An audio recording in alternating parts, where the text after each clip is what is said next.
Lakers fans, I want you to notice something that happened 3.5 long months ago that most casual fans have already completely forgotten about, because it's genuinely the entire key to understanding today's news properly. Back in late June, Bradley Beal declined his player option with the Clippers, officially becoming an unrestricted free agent.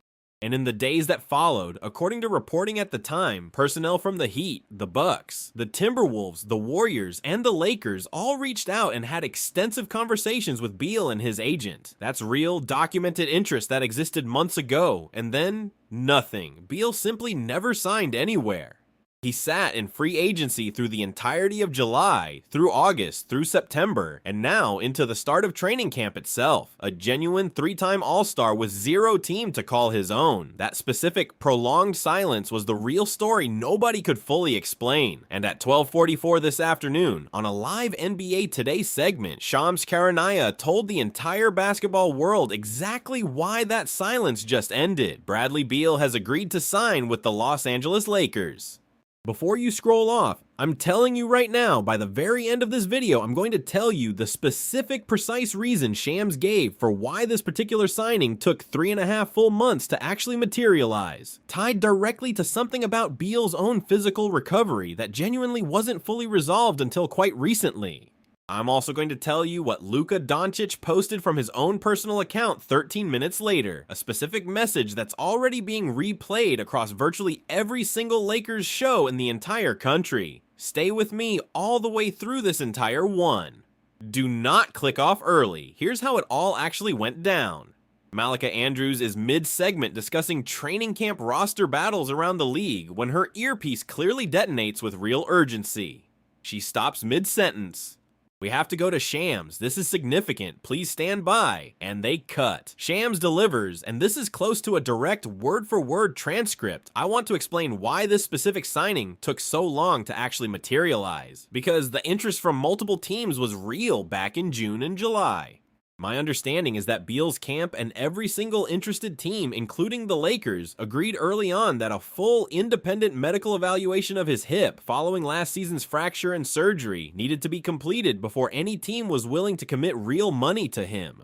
That evaluation process, according to people close to the situation, took considerably longer than anyone anticipated, partly because Beal's own doctors wanted a genuinely extended window of full-speed basketball activity before signing off. Once that evaluation was finally completed and came back fully clean in recent days, Rob Pelinka's front office moved immediately. This is a finalized agreement on a 1-year veteran minimum deal. Read that back. A genuinely extended window of full-speed basketball activity before signing off. That is Shams explaining the actual specific medical reason for a 3.5-month silence that most fans simply assumed meant nobody wanted him. Not because interest was fake, but because every team, including this one, was waiting on a genuinely rigorous, extended medical process before committing anything. And 13 minutes later, as I promised, Luka Doncic posted from his personal account, and the specificity here matters given real shared history. Bradley and I have known each other and competed against each other for years. Genuinely excited to have that kind of scoring pedigree and playmaking IQ on our side now. This is a smart, low-risk swing that could be a real difference in April. Read that back. This is a smart, low-risk swing that could be a real difference in April. That is Luka, specifically referencing the postseason rather than just offering generic offseason excitement, which tells you exactly how this front office and its franchise player are actually thinking about this addition, not as a name for training camp, but as a specific deliberate piece being added with the playoffs already in mind. Now, the whiplash, because I already know what you're thinking. If teams were really this interested back in June, why would a 3-time All-Star sit unsigned for over 3 months? Doesn't that tell you something was actually wrong? And here's the honest answer, and it requires understanding exactly how differently a hip fracture requiring surgery gets treated medically compared to almost any other injury category in professional sports. Hip injuries carry genuinely elevated long-term risk for NBA-level lateral movement and explosiveness, and any front office being asked to invest real money and a real roster spot in a 33-year-old coming off that specific surgery has every reason to want more data, not less, before committing. The interest never disappeared. It simply moved at the pace medical caution required, rather than the pace fans assumed free agency normally moves. Stay with me.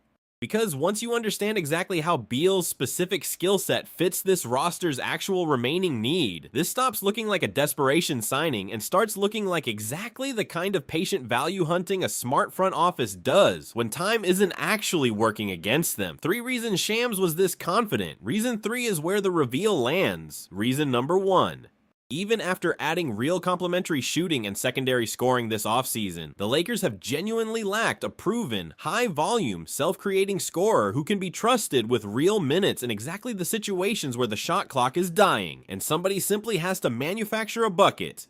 Bradley Beal, at his healthy best, remains one of the more gifted pure scorers of his generation. Real, sustained career averages north of 25 points a game across multiple seasons in Washington. Real shot-making touch from every level of the floor. That specific archetype, when available on a minimum contract, is exactly the kind of value swing a title-contending roster should be taking. Reason number 2. And this is the tactical detail specific to why JJ Redick's system particularly benefits from this pairing. Redick has spoken extensively about wanting off-ball movement shooters who can also occasionally create for themselves when a possession breaks down, rather than pure standstill shooters.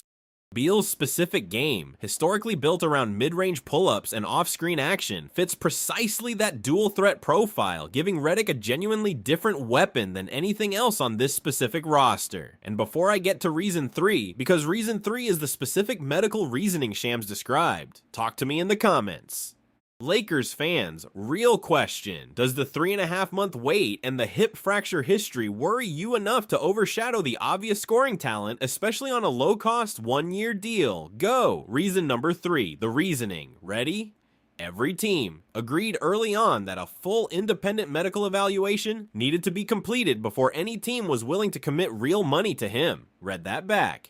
This is Shams explaining a specific industry-wide coordinated caution, not one team being uniquely hesitant, but a genuinely shared standard across every single interested team, which is exactly the kind of detail that confirms real, verified sourcing into how this entire situation actually unfolded across multiple front offices simultaneously, rather than speculation about just one. Now, the skeptic, Stephen A. Smith, predictably found real concerns. This man played 6 games last season before a hip fracture ended his year. He sat unsigned for 3.5 months, and now you're telling me the Lakers are bringing him in with real playoff expectations. At 33, with that kind of recent injury history, this is exactly the kind of move that looks smart in October and disastrous in April. And listen, Stephen A.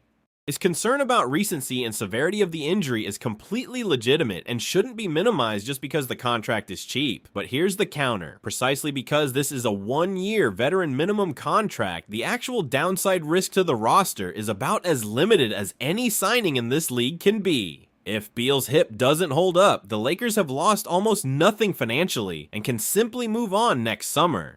If it does hold up, they've added real proven scoring talent for pennies on the dollar. Stephen A. is evaluating this as if it were a max commitment. It's structured as exactly the opposite. A low-cost call option on a talented player's health actually cooperating. Here's the part of this story with real human weight to it.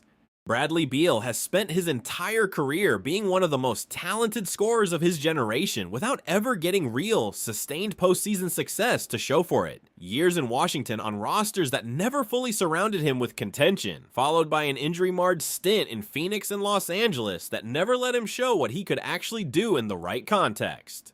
Walking into a genuinely complete roster with Luka Doncic as the primary engine in a role specifically reduced from anything he's carried before represents perhaps his clearest remaining path to the kind of deep playoff run his career has always been missing. But I owe you the honest risk.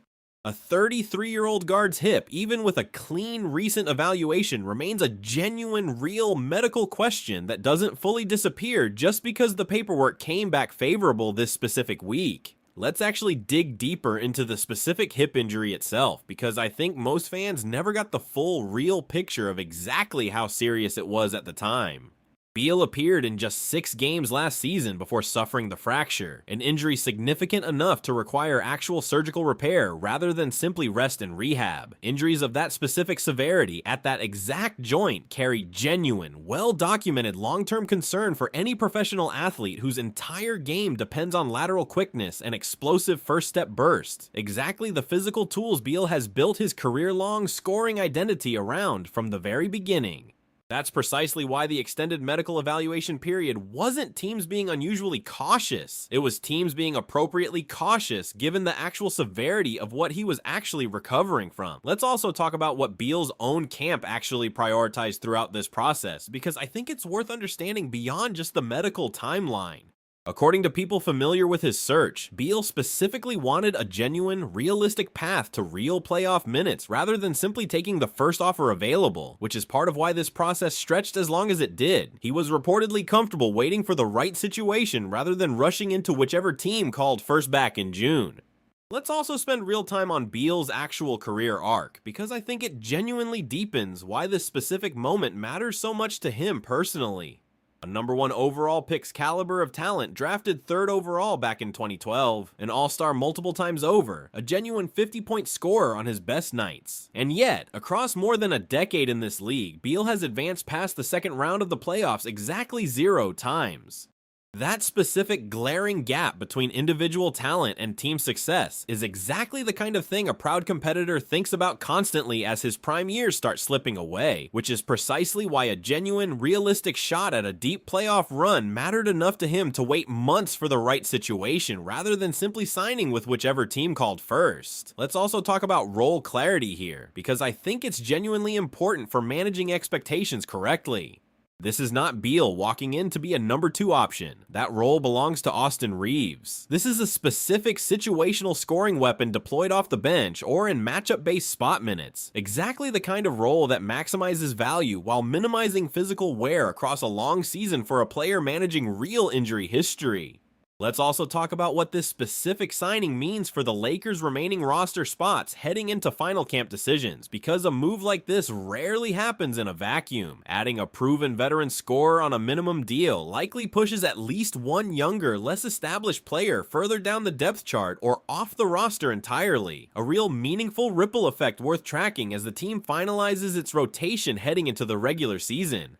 Let's also talk about the broader Western Conference landscape here, because I think context matters for evaluating how meaningful this specific addition actually is. Every single contender in this conference has spent the entire offseason trying to add exactly this kind of low-cost, high-upside scoring depth, understanding that playoff series are frequently decided by which bench produces a genuine, unexpected scoring burst in a specific game. Beal, even at a reduced role and reduced physical peak, represents exactly the kind of proven shot making a lot of other rosters simply don't have access to at the veteran minimum, which is precisely why his eventual signing, whenever it happened, was always going to be treated as real news around the league rather than a minor transaction. Let's also spend a moment on what Beal's specific relationship with Rob Pelinka's front office looked like throughout this extended process, because I think it's worth understanding the mechanics of a free agency wait this long. According to people familiar with the situation, the Lakers maintained regular, ongoing contact with Beal's camp throughout the summer, even while the medical evaluation continued, essentially keeping the relationship warm without making a formal financial commitment until the actual medical picture was fully resolved. That specific approach, patient, consistent communication rather than either an aggressive early offer or complete silence, is exactly the kind of disciplined recruiting a front office does when it genuinely believes in a player's long-term fit but isn't willing to skip real due diligence just to win a competitive race for his signature. Let's talk about what this means for how the rest of the league now views the Lakers' roster construction philosophy this specific offseason. Adding Luka, adding complementary shooting, and now adding a proven minimum deal scorer with real name recognition and real production history, all within one calendar year, paints a picture of a front office that's specifically stacking proven veteran value around a genuine superstar rather than betting heavily on unproven upside. That's a coherent, identifiable roster-building philosophy, and it's exactly the kind of approach that tends to produce genuine, immediate contention rather than a longer, more gradual rebuild around a young core, so let me bring it home. Bradley Beal to the Lakers matters because he provides genuine, proven scoring pedigree this roster can use in exactly the situational moments it's lacked, because the actual financial risk is about as limited as any signing gets in this league, and because Shams' specific explanation of the shared, industry-wide medical caution confirms real, verified sourcing rather than speculation about a mysteriously unsigned star. Luka's own specific playoff-focused public reaction is the receipt that this addition is being treated as a real, deliberate piece, rather than a name for the sake of a name. Now here's what I'm watching next, and this is the next video, so hit subscribe. If Beal lands in Los Angeles, the very next question is exactly how Redick structures his minutes around an already crowded scoring rotation, how quickly the hip actually holds up once real, live competitive minutes begin, and what this specific signing means for the final roster spot still up for grabs heading into the regular season. I've got a read on it that will surprise you. For now, comments, likes, subscribe. Lakers fans, 3.5 months of silence, finally explained. Wild Autumn.